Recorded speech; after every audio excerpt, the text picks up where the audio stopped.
សួស្តីអ្នកទាំងអស់គ្នាថ្ងៃនេះ admin ចង់និទានរឿងមួយឲ្យដល់អ្នកទាំងអស់គ្នាស្ដាប់គឺរឿងព្រះនាងទេមច្ឆាហើយសភៅនោះ admin ទិញចង់10ឆ្នាំហើយតាំងកូនកើតមកអត់ដែលបានអានឲ្យកូនស្ដាប់ទេអញ្ចឹងមានតែអាននៅក្នុង YouTube ឥឡូវចាប់ផ្ដើមជាមួយរឿងហ្មងការពីព្រេងនេះហ្នឹងគឺមាននាងមច្ឆាបុត្រីពៅរបស់ស្ដេចសមុទ្រមានសម្លេងពីរោះណាស់អ្នកណាក៏ហៅនាងថាជាទេពធីតានៃសម្លេងតន្ត្រីដែរនាងមច្ឆារស់នៅយ៉ាងមានសេចក្តីសុខនៅក្នុងមហាសមុទ្រដ៏ធំល្វឹងល្វើយតែក្នុងពេលតែមួយនាងក៏ចាប់អារម្មណ៍ពីលោកមនុស្សនៅលើគោកដែលបងរបស់នាងតែងតែយកមកនិយាយឲ្យស្ដាប់ហើយនៅពេលដែលស្ដាប់បងរៀបរាប់នាងក៏ចង់ឡើងទៅមើលនឹងគេខ្លះដែរតែនាងត្រូវតែរងចាំតែគ្រប់អាយុតាមការកំណត់របស់ព្រះបិតាជាមុនសិន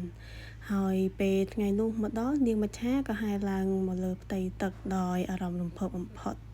រូបភាពផ្ទៃមេឃនិងពន្លឺព្រះអាទិត្យដែលរះចែងចាំងរស្មីដ៏ស្រស់ត្រកាលធ្វើឲ្យនាងមច្ឆាស្រឡាញ់ជាប់ចិត្តចាប់ពីពេលនោះមកនាងតែងតែឡើងទៅលេងនៅលើផ្ទៃទឹកជារៀងរាល់ថ្ងៃហើយដោយសារតែនាងជាមច្ឆាដែលមានចិត្តល្អចូលចិត្តយកអាសារអ្នកដទៃជានិច្ចទើបនាងខ្លាយជាទីស្រឡាញ់ចូលចិត្តរបស់ពួកសត្វតូចសត្វធំនិងបក្សីសមុទ្រទាំងឡាយហើយថ្ងៃមួយខណៈដែលនាងមច្ឆាកំពុងតែគយគន់ព្រះអាទិត្យនាងក៏បានឮសំឡេងតន្ត្រីយ៉ាងពីរោះចេញពីសំពៅមួយនិងឃើញព្រះរាជបុត្រដែលមានរូបរាងដ៏សែនសង្ហាកំពុងតែលេងតន្ត្រីហើយភ្លាមនោះស្រាប់តែមានខ្យល់ព្យុះបក់បោកមកយ៉ាងខ្លាំងក្លាធ្វើឲ្យសំពៅក្លែងក្លងដល់ថ្នាក់ធ្វើឲ្យព្រះរាជបុត្រធ្លាក់ចូលទៅក្នុងទឹកសមុទ្រនាងមច្ឆាឃើញព្រះរាជបុត្រធ្លាក់ទឹកក៏ប្រញាប់ហែទៅជួយស្រង់ឡើងមកលើគោកនាងប្រើសំឡេងចម្រៀងដ៏ពិរោះរបស់ខ្លួនដាស់ទ្រង់ឲ្យដឹងខ្លួនខណៈដែលព្រះរាជបុត្រហៀបនឹងបើកភ្នែកនាងមច្ឆាក៏ប្រញាប់រត់ទៅពួននៅក្រោយផ្ទាំងថ្មព្រោះមិនចង់ឲ្យព្រះរាជបុត្រភ្ញាក់ផ្អើលដែលឃើញនាងមិនមែនជាមនុស្សដូច្នេះហើយពេលដែលព្រះរាជបុត្រដឹងខ្លួនវិញក៏មិនឃើញអ្នកណានៅក្បែរកាយតែសំឡេងចម្រៀងដ៏ពិរោះនៅតែដិតជាប់នៅក្នុងអារម្មណ៍របស់ទ្រង់រហូតចំណែកនាងមច្ឆាក៏ចេះតែនឹកដល់ព្រះរាជបុត្រដូចគ្នានាងចង់ឡើងទៅរកទ្រង់តែមិនហ៊ានព្រោះនាងមិនមែនជាមនុស្សធម្មតាដូច្នេះហើយនាងក៏សម្រេចចិត្តទៅរកមេធ្មប់ប្រចាំនៅក្នុងសមុទ្រឲ្យជួយនាងមច្ឆាសូមឲ្យមេធ្មប់ជួយរាយវេទមន្តធ្វើឲ្យនាងក្លាយទៅជាមនុស្សមេធ្មប់ក៏យល់ព្រមតែត្រូវមានលក្ខខណ្ឌនាងត្រូវសន្យាថានឹងប្រគល់សំឡេងដ៏ពិរោះរបស់នាងជាការតបស្នងទៅមេធ្មប់វិញហើយនាងត្រូវតែធ្វើឲ្យព្រះរាជបុត្រលោកស្នេហ៍នាងឲ្យបានបើមិនដូច្នេះទេរាងកាយរបស់នាងនឹងរលាយសាបសូន្យ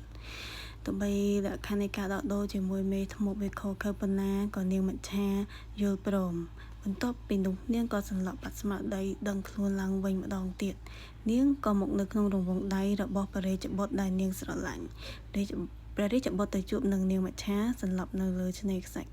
ទើបជួយសង្គ្រោះនិងនាំនាងចូលទៅក្នុងវាំងជាមួយនឹងទ្រង់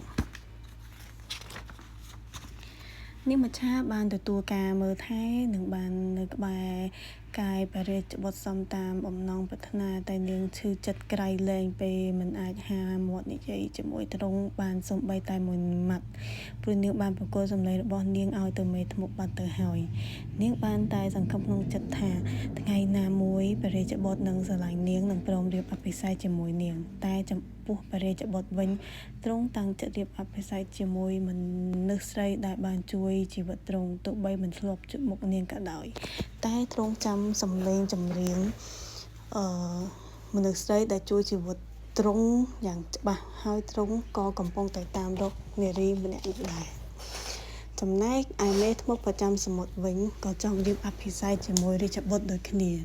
ទើបនាងប្រែក្រឡាជាមនុស្សស្រីមកជួបនឹងព្រះរាជបុត្រដែលប្រើសំឡេងរបស់នាងមច្ឆាធ្វើឲ្យព្រះរាជបុត្រយល់ច្រឡំនៅពេលដែលទ្រង់បានឮសំឡេងនោះទ្រង់ក៏គិតថានាងជាមនុស្សស្រីដែលទ្រង់កំពុងតែតាមរកទើបនាំនាងមកវាំងជាមួយដើម្បីរៀបអភិសេកនាងមច្ឆាខូចចិត្តខ្លាំងណាស់ដែលដឹងថាព្រះរាជបុត្រកំពុងតែរៀបអភិសេកជាមួយនារីផ្សេង បើនាងមិនអាចធ្វើឲ្យព្រះរាជបុត្រលងស្នេហ៍បានរាងកាយរបស់នាងនឹងរលាយសាបសូន្យដូច្នេះហើយពេលពួកបក្សីសមុទ្រដឹងរឿងនេះហើយក៏នាំគ្នារកវិធីជួយនាងបក្សីសមុទ្រមួយក្បាលបានដឹងថាមេធំលាក់សម្លេងរបស់នាងមច្ឆានៅក្នុងបន្តោងខ្សែកទើបវាបបួលគ្នាមកចឹកដណ្ដើមយកខ្សែកពីមេធំខណៈដែលប្រទីបតុងគ្នានោះខ្សែកក៏ដាច់របូតធ្លាក់មកលើដីយ៉ាងខ្លាំងរហូតដល់បែកបន្តោងខ្ទេចអស់ទើបសម្លេងរបស់នាងមច្ឆាក៏ទៅរបូតមកវិញនាងមច្ឆាក៏ត្រឡប់មកនិយាយបានដូចដើមនាងបាននិយាយរឿងដែលបានកើតឡើងទាំងអស់ប្រាប់ព្រះរាជបុត្រទៅត្រង់ខឹងមេធ្មប់ខ្លាំងណាស់ក៏បញ្ជាឲ្យចាប់នាងទៅឃុំឃាំងនៅគុកក្រោមដីដែលមានយាមកាមយ៉ាងតឹងរឹងហើយព្រះរាជបុត្រក៏សូមនាងមច្ឆារៀបអភិសេកការរៀបអភិសេករបស់ពួកគេធ្វើឲ្យនាងមច្ឆាក្លាយជាមនុស្សពេញលេញចាប់ពីពេលនោះមកអ្នកទាំងពីរក៏រស់នៅជាមួយគ្នាយ៉ាងមានសេចក្តីសុខជារៀងរហូតទៅសូមជួយអបអរសាទរ